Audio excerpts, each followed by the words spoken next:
कुछ हारें सिर्फ हार नहीं होती, वो किस्मत का लिखा दर्द होती हैं। वो लाखों करोड़ों दिलों की धड़कनों में आज भी जिंदा रहती हैं। 11 जुलाई 2019 old Trafford Manchester, semifinal Bharat बनाम न्यूजीलैंड। पूरा देश नीली जर्सी में डूबा हुआ था। हर किसी को भरोसा था ये टीम, ये सपनों की टीम आसानी से फाइनल में पहुंचेगी। लेकिन उस दिन मैदान पर जो हुआ उसने पूरे भारत को रुला दिया, क्योंकि उस रात सिर्फ एक मैच नहीं हारा था, बल्कि टूटा था करोड़ों दिलों का सपना। और आज हम बताएंगे भारत की हार के 5 असली कारण, जिन्होंने हमारे वर्ल्ड कप के सपने को अधूरा छोड़ दिया।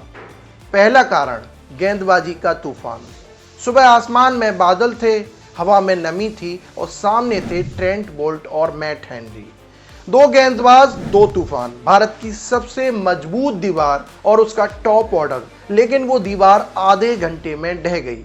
नमस्कार, आप देख रहे हैं खेल चौक और मैं हूं ललित।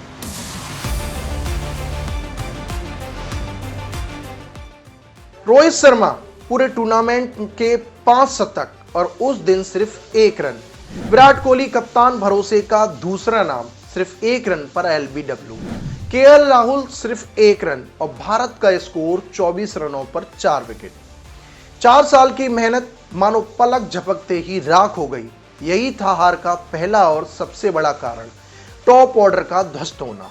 दूसरा कारण, विपक्ष की परफेक्ट फील्डिंग। पूरे टूर्नामेंट में रोहित शर्मा कई बार ड्रॉप हुए और हर बार उन्होंने शतक ठोका, लेकिन इस मैच में किवीज ने एक भी गलती नहीं की। जिमी नीशम हवा में लटकता हुआ कैच, लेथम बिजली जैसी फुर्ती और फिर आया वो पल, मार्टिन गप्टिल का सीधा थ्रो। धोनी बस कुछ सेंटीमीटर दूर और वो रन आउट सिर्फ धोनी की पारी का अंत नहीं था, वो पूरे भारत के सपनों का अंत था। स्टेडियम में सन्नाटा और करोड़ों दिलों की धड़कन थम गई। ये था दूसरा कारण, न्यूजीलैंड की फील्डिंग ब्रिलियंस, जिसने भारत को दूसरा मौका नहीं दिया। तीसरा कारण, भारत का मध्य क्रम फिर से लड़खड़ा जाना। ऋषभ पंत 32 रन पर सेट, हार्दिक पांड्या 32 रन पर सेट, लेकिन दोनों ने जल्दबाजी की। मिचेल सेंटनर की चतुराई भरी गेंदबाजी के सामने उन्होंने लापरवाह शॉट खेलकर विकेट फेंक दिए। 4 साल तक नंबर 4 की समस्या सुलझ नहीं पाई और 24 खिलाड़ियों को आजमाया गया, लेकिन निर्णायक दिन पर वही पुरानी कमजोरी सामने आ गई।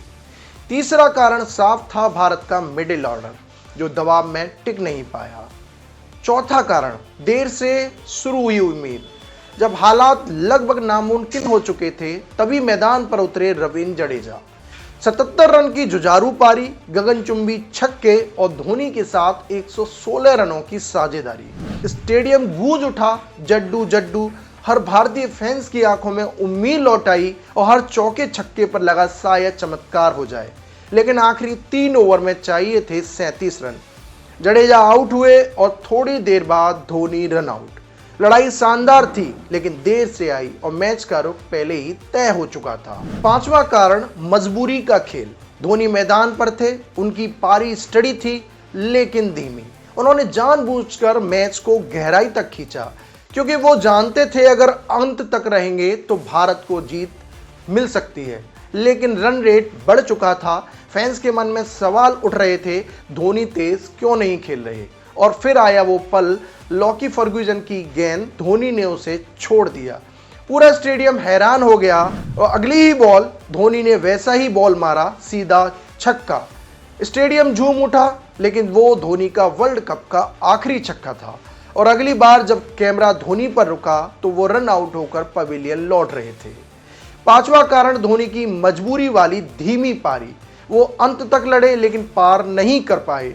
वो रन आउट, वो आंसू और वो खामोशी। भारत की हार के 5 कारण साफ थे। टॉप ऑर्डर का ढह जाना, न्यूजीलैंड की फील्डिंग ब्रिलियंस और मिडिल ऑर्डर की अधीरता और देर से शुरू हुई फाइट बैक और धोनी की मजबूरी वाली धीमी पारी। लेकिन नतीजा सिर्फ एक, भारत का वर्ल्ड कप सपना अधूरा रह गया। आज भी जब 2019 वर्ल्ड कप का नाम लिया जाता है तो हर भारतीय फैंस के होठों पे सिर्फ एक शब्द आता है, काश बस थोड़ा और। ऐसी ही खेल की और बड़ी खबरों के लिए हमारे साथ बने रहिए खेल चौक पर। धन्यवाद।